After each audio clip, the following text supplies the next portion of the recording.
Leo Tolstoy, War and Peace, Book 1, Part 1, Chapter 8. A silence ensued. The Countess looked at her caller, smiling affably, but not concealing the fact that she would not be distressed if they now rose and took their leave. The visitor's daughter was already smoothing down her dress with an inquiring look at her mother, when suddenly from the next room were heard the footsteps of boys and girls running to the door and the noise of a chair falling over, and a girl of 13, hiding something in the folds of a short muslin frock, darted in and stopped short in the middle of the room. It was evident that she had not intended her flight to bring her so far. Behind her in the doorway appeared a student with a crimson coat collar, an officer of the guards, a girl of 15, and a plump, rosy-faced boy in a short jacket. The Count jumped up and, swaying from side to side, spread his arms wide and threw them round the little girl who had run in. "Ah, here she is!" he exclaimed, laughing. "My pet, ma chère, whose name day it is!" "Ma chère, il y a un temps pour tout," said the Countess with feigned severity. "You spoil her, Ilya," she added, turning to her husband. "Bonjour, ma chère, je vous félicite," said the visitor. "Quel délicieux enfant," she added, addressing the mother. This black-eyed, white-mouthed girl, not pretty but full of life, with childish bare shoulders, which after her run heaved and shook her bodice, with black curls tossed backward, thin bare arms, little legs in lace-frilled drawers, and feet in low slippers, was just at that charming age when a girl is no longer a child, though the child is not yet a young woman.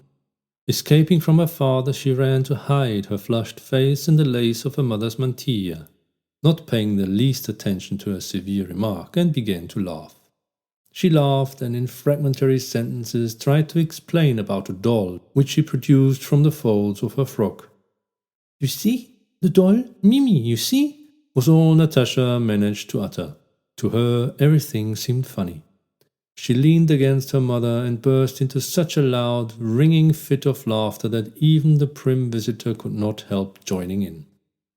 "Now then, go away and take your monstrosity with you," said the mother, pushing away her daughter with pretended sternness, and turning to the visitor she added, "She's my youngest girl."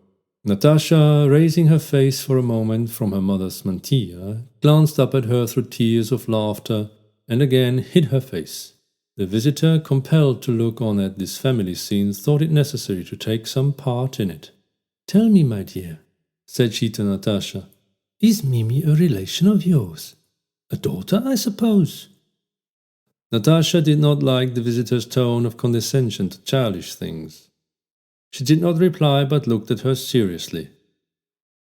Meanwhile, the younger generation, Boris, the officer, Anna Mikhailovna's son, Nikolai, the undergraduate, the Count's eldest son, Sonya, the Count's 15-year-old niece, and little Pietja, his youngest boy, had all settled down in the drawing-room and were obviously trying to restrain within the bounds of decorum the excitement and mirth that shone in all their faces.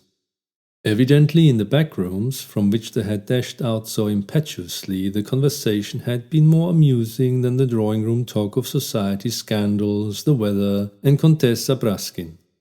Now and then they glanced at one another, hardly able to suppress their laughter.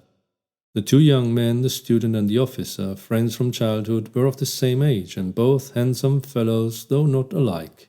Boris was tall and fair, and his calm and handsome face had regular, delicate features. Nikolai was short with curly hair and an open expression. Dark hairs were already showing on his upper lip, and his whole face expressed impetuosity and enthusiasm. Nikolai blushed when he entered the drawing-room. He evidently tried to find something to say, but failed.